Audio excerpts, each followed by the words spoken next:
Now we're jumping into the drafting phase of game number 3, where TLID, now or never, they gotta pick up some kind of momentum.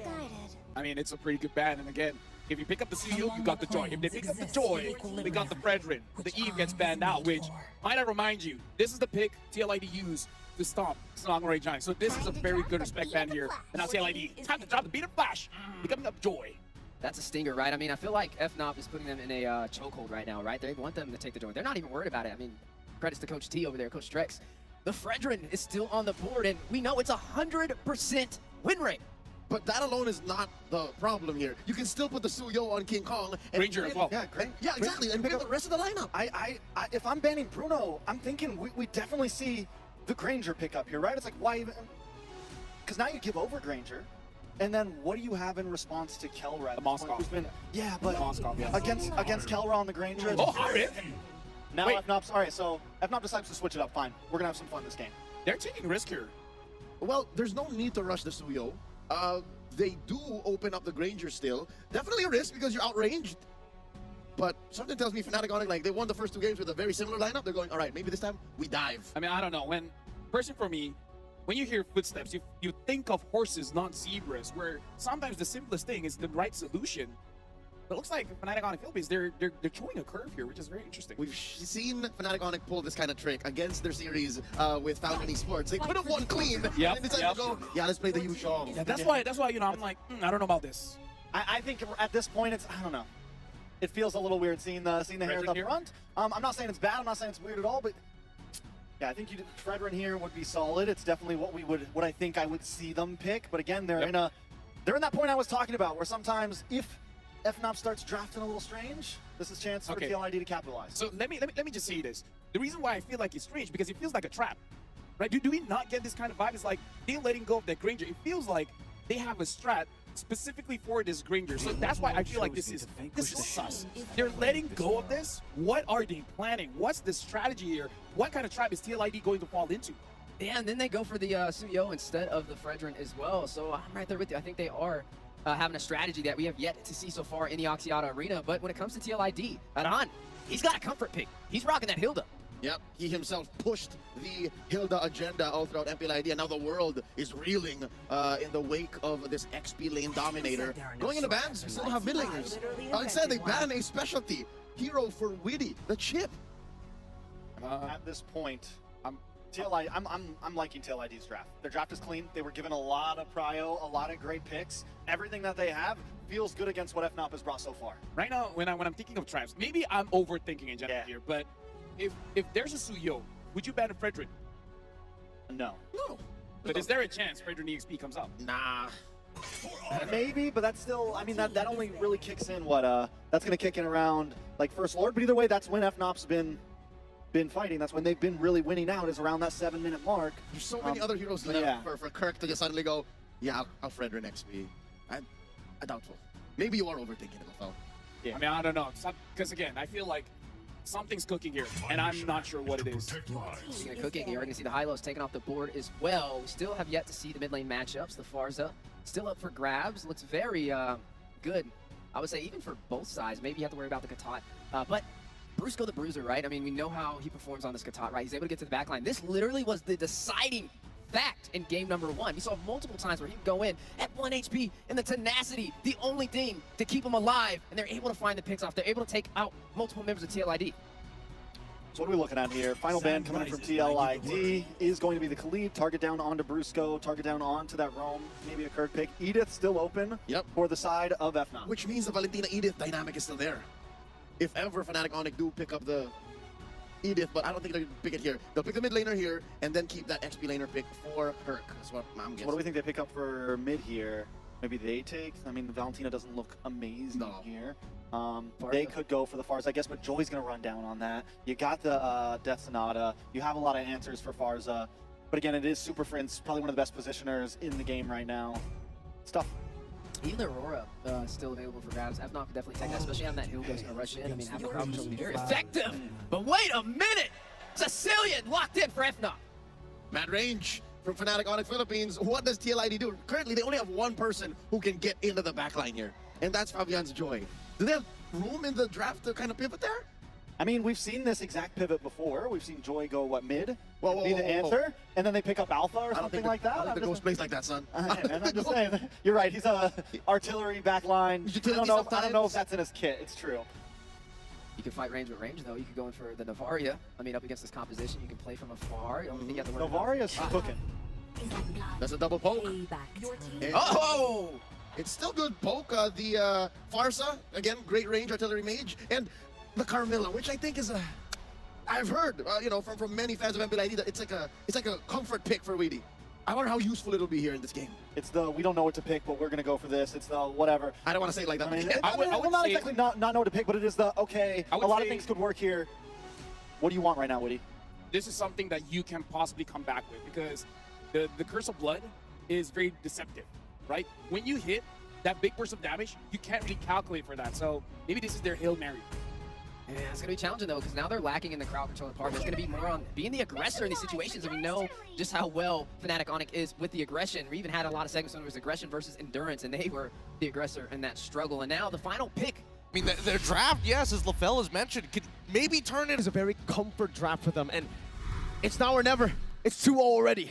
It's 2-0 already, and if FNOP gets this one, they're going to be facing a championship point ahead of them in this best-of-7 grand final. Team Liquid ID. The draft is unique. We've seen the picks before, and this Carmilla in the hands of Winnie will have to go ahead and pull something out that we haven't seen just yet. The Curse of Blood can work great in this. Not only that, but also we have to point out the fact that this is a lineup that should extend the team fights in their favor. 2 revitalizes for them, one from Witty and one from Aran to go that way. And also taking a look at the emblems here, breaking it down, Gideon. Looking at the emblems, you're seeing a lot of poke, right? 3 impure rages coming all across the board. Oh, Aran, you're in so much trouble! The Vitalizer already Sanguine Claws brings him back. Kirk rotating over. Fabian recovering that position for the team. Aran gets away. I don't think he's going to be able to recover from that just yet, especially when the CC is on the opposite end. And now, even in the mid lane, they're still contesting for it. Rusko making sure that he can sustain against Witty and Yehezkel at the same time. And this is what I'm talking about, right? Oh, Surge Sanguine Claws, Soul Sever. King Kong picks up first blood. That's not what you want to happen, man. You know, give King Kong the Suyo. He'll make it happen. First blood in his hands. And that's the thing, the team is going to go ahead and play around those points. If they know that some of the resources are down from that early skirmish earlier on, they'll still capitalize it. And every single time the Suyo is picked up, I don't know, I actually don't know the perfect statistic on how many first bloods that hero actually has, just because how much damage he has in the early game with the Soul Sever. He does, but Kirk right now is winning this 1v1 pretty hard so far, and Aran forced to actually go for the recall. But generally, how I'm seeing this is that TLID need to make sure that they have a tight game, right? Any little mistake that they've made, we've seen Fnatic Onic BH really blow that over and turn it into a full-on snowball. Yeah. Let's think about this. This time around, Kelra's not going to have the Bruno. He's got the Harith, a signature pick of his. Hold on. Hold that thought for a second. The fight for the turtle, though. Fabian. The Retribution now going to be caught in the curtain call, and also the Sanguine Claws. Witty pops into Vitalize. Kirk coming in as well. Kirk. Into the back, he dives. And now he wants to continue on. Oh, the Vengeance, not enough. Takes down, but at least Fabian is able to find a kill for himself, right? These small moments to pick up these kills, to find that initial gold is going to be great, but this Sanguine Claw is showing up to be quite a bit of a problem for TLID. And again, Super Frince is on a hero that is very late game centric. You want to go ahead and build up those stacks on the bad impact, and then eventually you're just popping off damage from range. But going back to it, you know, for Kelra, this Harith works a little bit different. Wow, already Yehezkel forced to go ahead and just wings on out of there. But he's going to be fine. Already early damage potential showing. I really hope he doesn't disrespect it. So far, Kirk has been playing a strong game, and Aran does have a bit of a level lead so far, but at the same time, right, we're noticing that it's just about pushing these waves, making sure you have priority, making that very first move. It's just the capitalization has been a little weak. Good trades. Oh, up top, Kirk picked off Fabian. Able to utilize Aran's aggression. Now it's Witty who gets traded on the map. Super Friends with the claw, and King Kong with the kill. Okay, at least it's pretty good. They're trading up, right? We Yep. give Witty, we take Kirk. It works out at the end. And not only that, but this is Fabian, the best start that he's had so far in the series. It is going to be on this Joy. Could hyper scale up pretty well. Aaron Shiki will burn the flicker, so Kelra Goes and gets that resource out with the Zaman Force. But Fabian also, going back to it, picks up the Starlium Scythe now. And with the early kill that he has, he actually is able to provide quite a bit of damage, still running that Temporal Rain on the Joy here. They have to really take their time with this, right? A lot of the motions on the map are pretty readable, but from Fnatic Onic PH, it's about making sure this mid is clear, and at least Aaron Shiki is going for the double waves, and I feel that in the past couple of games, as much as Aaron Shiki was able to pick up those double waves, Fnatic Onic capitalized a lot more on Yehezkiel and his positioning, which is something we need to keep in mind, right? If we see Feathered Airstrike, we're expecting GOA to come out pretty fast. Now that the turtle's up, they're gonna fight for the space already. Yehezkiel gets taunted. That's a lot of damage, bad impact. Oh, Yehezkiel forced to flicker out to safety. Meanwhile, Aran getting killed by the Yo-Yo Witty, forced to use the Revitalize just for the burst, just for the poke of Super Prince. Oh, Feather Airstrike is going to come out very. Fabian is going to try Electrifying Beats. He's already gone in. Cursed Blood! And that's going to be Brusco taking very low, still able to survive. Brusco in the midst of it all! Getting the kill back, Fabian, claiming the turtle. AOG! Caught. That's the kill for Fabian. Jumping back in, Kilra's down! Flame of Fave! They didn't find it back. They didn't get the trade that they were looking for. And finally, Team Liquid have some momentum in the game, and King Kong is able to walk away from another Electrifying Beats. At least they're able to breathe for now, but one of the better starts we've seen from TLID. Yeah, not only that, but all that going again to Fabian here on the Joy, 5-0 now, gets the triple. Not only that, but also got the turtle. Uh-oh, King Kong might get spotted out. Oh, no, we don't want to watch Murr! Oh, King Kong survives! The outplay from King Kong! Kirk gets the shutdown. Fabian got taken out under the turret. He's alive. That's shutdown right there. How? How did it happen? How? Fabian, I mean, he's 5-1 now. Broken record at this point of time, but here comes the rest of the team. It's now they're going for a bit of a lane swap. Kelra dealing with a round underneath the turret with the Zaman voice. He's not even worried about it. Doesn't care about it. Oh, look at him. Jumping back and forth. Aran going to the bush again. Sanguine Claws catches him. Oh, the airstrike into the back. Aran will be slain by the bat impact. The timing on the Unbreakable to get the taunt outside of the circular from the Feathered Airstrike was perfect timing. Outside of the circular. I love that. I'm going to steal that. I like that a lot, as a matter of fact. But at the same time, it's 5-5, and they've evened out that lead. Man, that was such a huge shutdown. The gold now looking real good, but there's permanent damage on the map. Top side missing up and one inhibitor. Sorry, not one inhibitor, a tier 1, but even the bottom side has been traded too. At the same time, King Kong's still level down on Fabian. He's a level down, and they're finding these small wins across the map. And Team Liquid ID is going to have to get in a position to go ahead and capitalize on some of the leads they have. Like you just mentioned, the lead in levels, even for Aaron Shiki, he is a level 10 right now. He's only got the Hunter Strike, still building in. Meanwhile, Kelra, Starlium Scythe, still working on the second item, but now the last turtle for the game is started up by TLID. Let's see if they can get the 3 for 3 here. They're all going to focus onto Aran. Sanguine Claw, Aran very low for the airstrike to zone him away. Fabian wins out the retreat battle. King Kong taken out by Fabian as the curtain call comes down, but FNOP will just disengage. Yep, they're just pulling back. We don't need any more than this. Let's not overextend, and let's just breathe for a moment. With King Kong already down, Fabian has guaranteed his level lead against his opponents, but Aaron Shiki is the main win condition. He needs to poke out his opponents, and once Fnatic Onic get desperate, that's when Witty needs to find that counter-engage. Brusco taking a lot of shots here. Super Prince in that bush. Aaron Shiki now with the Rhapsody as well. Aaron able to escape. Kelra with the chase, and now gets caught by Aran. Power Wilderness, and for the airstrike, Kelra!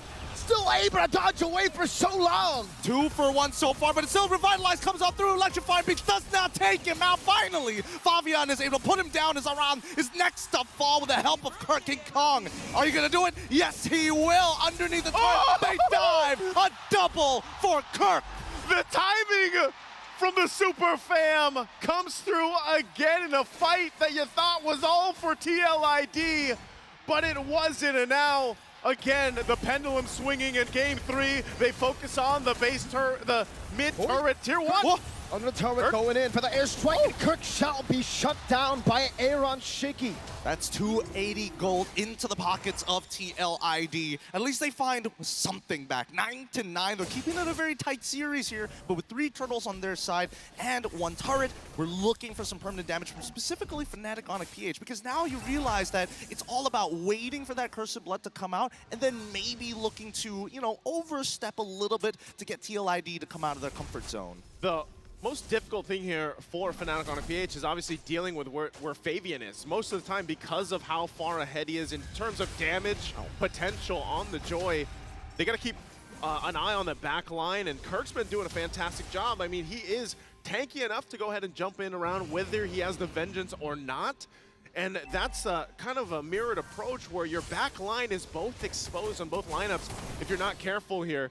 So they check things out in the mid lane. The Lord is up, and Kirk's going to be the one to go ahead and get in position.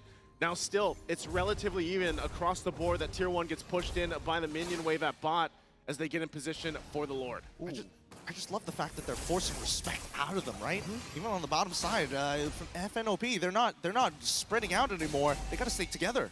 Okay, so Mlbb Roar already picked up by Aaron Shiki too, so that should be the power spike, 3-item power spike. You can see the damage, the poke with the feather airstrike as well. Death Sonata. Kelra is out of the fight just like that. Up top, 1v1, Flavor Fave, the usurper in a 1v1 against Kirk. I want to go solo kill you, but it's not King Kong, it's Kirk. Yep, it's Kirk for now, but it's not over just yet, right? 4 ultimates to 3 ultimates. The ult economy is looking pretty good for Fnatic Onic at this point of time, and this is the very first Lord. If they're looking for that big swing, Fnatic Onic need to win this out. They'll just delay it a little bit longer. Team Liquid ID still having the revitalizers too. One was just used by Witty, still have the one for Aran. They'll give the go signal though on the Lord. They're gonna zone out Fnatic. Aran jumping in, it's gonna stun as well. Fabian claims it, and Kelra disappears. Aaron Shaky gets him down with the Death Sonata. Where did he go? Where did he go? Just a couple of shots and he disappears into thin air. Unfortunately, he's not able to build up enough shields. The raw damage from Aaron Shiki is just too much for now. It's too much for now, and this is the game that Aaron Shiki and the rest of Team Liquid ID needed. They get themselves another major objective, and now trying to work down some of the turrets they still have left to approach the base of Fnatic, but Aaron Shiki just go ahead, post up, take down that tier 2 as the Lord makes its way down bot. Aran? Oh, no. Kirk? Even with the revitalizer, Aran might have just made it. Kirk into the midst of the rest of the cavalry who just pounce on him. Kirk, he's got to calm down here. I mean, yes, it's calculated from Aran's side, but Kirk should know better. He got very confident off of that, and this is off of a Lord push. Lord push right now. Mid turret still being worked on. A feathered airstrike dropped down. Wow, a lot of shots for King Kong. Shields are going to be popping here, though. Lord almost gone. The last one will go down, though, as Lord is cleared out. So Fnatic will hold on to the base turrets pretty healthily. For now, at least they can breathe.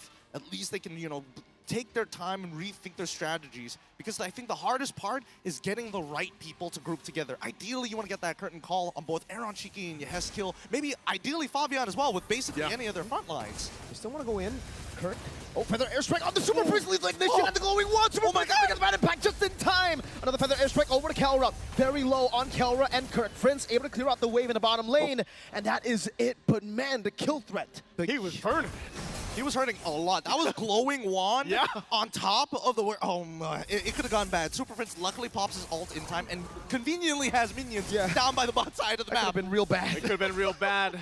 Even running with that. Again, all Super Prince wants to do is continue to build up on the stacks. Stack him up. That he has. Glowing wand, wishing lantern now. You can see it there. 216 stacks for the Sicilian. So the later the game gets dragged on, then Super Prince becomes pretty devastating in terms of damage, but you saw it too. The stacks for Aaron Shiki, he deleted Kelra earlier on. Yeah, I mean, he's 695, he's about to hit 700, and it's only like 1230 in the game so far. I mean, he's been stacking up really, really nicely, and I do like the way that TLID is adjusted.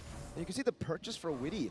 Anti-Curse into second item Twilight Armor, so he has ways to deal with the poke that will be constantly coming out from FNOP's Super Prince, right? With the Sicilian, that bad impact, it won't really have that punch anymore with the Twilight Armor. You can just constantly take that damage, back away, wait for it, Kelra. Oh, Kelra from the back! Wilderness!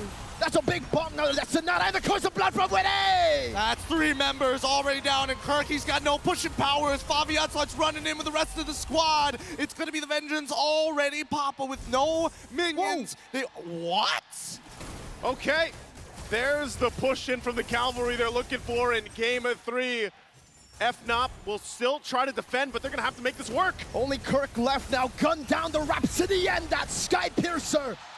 The cavalry are alive. Ooh, they breathe life into another game, extending the series. They're not going to let FNOP get to match point just yet. Not without at least one Stampede down. They came through as a Stampede in Game 3. Joy, when he has the space to do it, oh my God, he will take. M6, you have to go for the harder counter.